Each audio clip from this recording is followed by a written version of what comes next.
আজ দিল্লিতে এসেছি। এখানে রেল ভবনে, রেল মিনিস্ট্রিতে, সেই সঙ্গে ট্যুরিজম মিনিস্ট্রি ও কেন্দ্রীয় সড়ক পরিবহন মন্ত্রীর কাছে বেশ কিছু বিষয় নিয়ে আজকে আমি চিঠি দিয়েছি। প্রথমত, খানাকুল বিধানসভা বন্যা কবলিত এলাকা।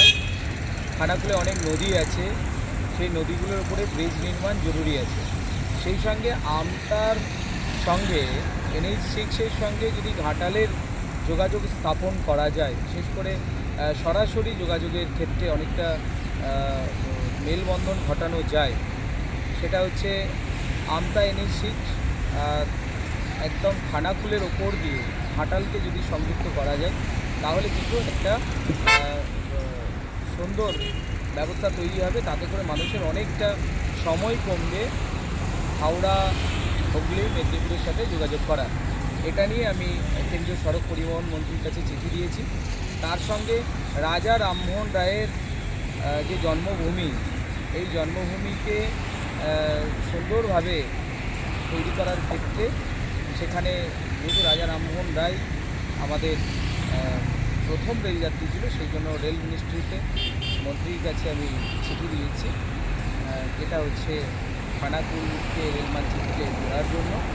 সেই সঙ্গে ট্যুরিজম ডিপার্টমেন্টে আমি মাননীয় মন্ত্রী গজেন্দ্র সিং শেখাওয়াতজিকে একটা চিঠি দিয়েছি।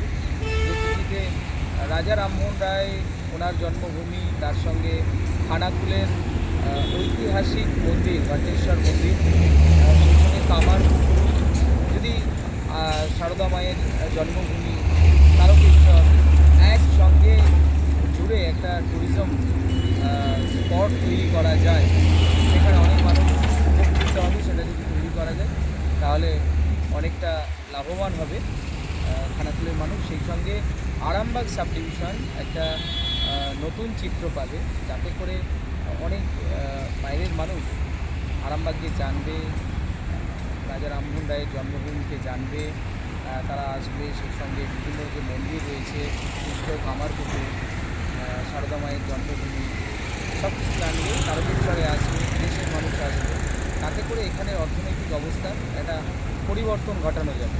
তো সেই জন্যই আমি আজকে সমস্ত ডিপার্টমেন্টে এসেছি, চিঠি দিয়েছি। খুব ভালো লাগছে, ওনারা কথা দিয়েছেন। নিশ্চয়ই এর জবাব কেন্দ্রীয় সরকারের কাছ থেকে আমরা পাবো।